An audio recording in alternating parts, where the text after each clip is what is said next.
الحمدللہ رب العالمین والعاقبۃ للمتقین والصلاۃ والسلام علی رسولہ محمد وخاتم النبیین۔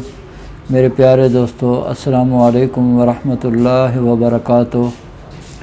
آج میں جس مرض کے بارے میں آپ سے بات کر رہا ہوں وہ ہے چھالوں کے بارے میں۔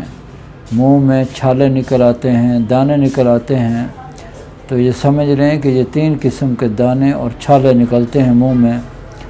بعض دفعہ منہ میں سفید اور خاکستری رنگ کے چھالے منہ میں نکل آتے ہیں، بعض دفعہ سرخ رنگ کے چھالے نکل آتے ہیں، اور بعض دفعہ پیلے کلر کے جیسے پیپ ہوتی ہے اس میں، اس طرح کے وہ چھالے منہ میں نکل آتے ہیں۔ تو آج میں جس چھالے کے بارے میں بات کر رہا ہوں وہ ہیں سفید اور خاکستری رنگ کے چھالے جو منہ میں نکل آتے ہیں۔ یہ زیادہ تر ان لوگوں کو نکلتے ہیں جن کے معدے بالکل ٹھنڈے ہو چکے ہوتے ہیں، جن کے معدے میں حرارت ختم ہو چکی ہوتی ہے، تو ایسے لوگوں کے منہ میں سفید رنگ کے چھالے نکل آتے ہیں، اور یہ چھالے ہمیشہ منہ کے اندر کی طرف نکلتے ہیں۔ بعض دفعہ زبان پہ نکل آتے ہیں، بعض دفعہ ہونٹوں کے اندر نکل آتے ہیں، بعض دفعہ مسوڑوں کے اندر نکل آتے ہیں، اور جس سے بڑی تکلیف ہوتی ہے مریض کو۔ مریض کھا پی نہیں سکتا، مریض کوئی چیز چبانے سے قاصر ہو جاتا ہے، اور ایسے مریضوں کے اکثر منہ سے رال بہتی رہتی ہے، تھوک بہت زیادہ آتی ہے۔ اگر اس کے علاج کی طرف نہ توجہ دی جائے تو پھر یہی جو دانے ہیں یہ پیپ کی شکل اختیار کرتے ہوئے یہ پھر آکلہ پیدا کر دیتے ہیں۔ آکلہ سے مراد یعنی گوشت کو کھانا شروع کر دیتے ہیں۔ مسوڑوں پہ پڑا تو مسوڑوں کو کھانا شروع کر دیں گے، ہونٹ پہ پڑا تو ہونٹ کو کھانا شروع کر دے گا، تو یہ عاشق ہو جاتا ہے پھر۔ تو اس کا علاج فوری طور پر کرنا چاہیے، اور جتنی جلدی ہو سکے اس کے علاج کی طرف توجہ دینی چاہیے۔ اگر پھر بھی اس کی طرف توجہ نہ دی جائے تو پھر ایسا ہوتا ہے کہ ایسے لوگوں کے دانت وقت سے پہلے گر جاتے ہیں اور دانت ہلنا شروع ہو جاتے ہیں۔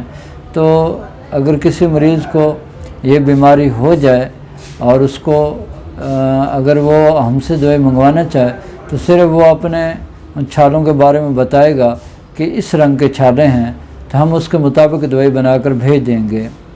تو بعض جو لوگ ہیں وہ ٹھنڈی چیزیں اور زیادہ استعمال کرتے ہیں، حالانکہ یہ جو مرض میں بتا رہا ہوں یہ ہے ہی ٹھنڈا کا، اس سے وقتی طور پہ شاید کوئی آرام آ بھی جائے، لیکن 2-3 دن کے بعد پھر وہی چھالے نمودار ہو جاتے ہیں۔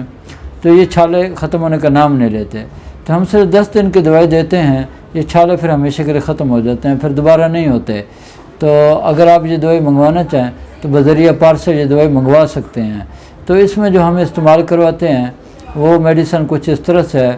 سب سے پہلے آپ نے مقوی میدہ 1000 ملی گرام صبح شام کھانے کے بعد ہمراہ پانی استعمال کرنا ہے، اور دن کے وقت جوارے جالی نوس یہ چھوٹی آدھی چمچ ہمراہ پانی استعمال کرنی ہے، اور رات سوتے وقت 34 ملین کا 1 کیپسول 1000 ملی گرام کا رات سوتے وقت آپ نے ہمراہ پانی استعمال کرنا ہے۔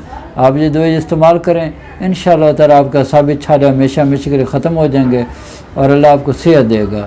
تو اب میری آخر پہ دعا ہے کہ اللہ تعالیٰ آپ کو، مجھے اور پوری دنیا کے تمام مسلمانوں کو صحت والی، سلامتی والی، عافیت والی، برکتوں والی، کامیابی والی زندگی نصیب فرمائے، اور ہم سب کو دنیا اور آخرت کے تمام ساتھ بھلائیاں نصیب فرمائے۔ آمین۔ وآخر دعوانا الحمدللہ رب العالمین۔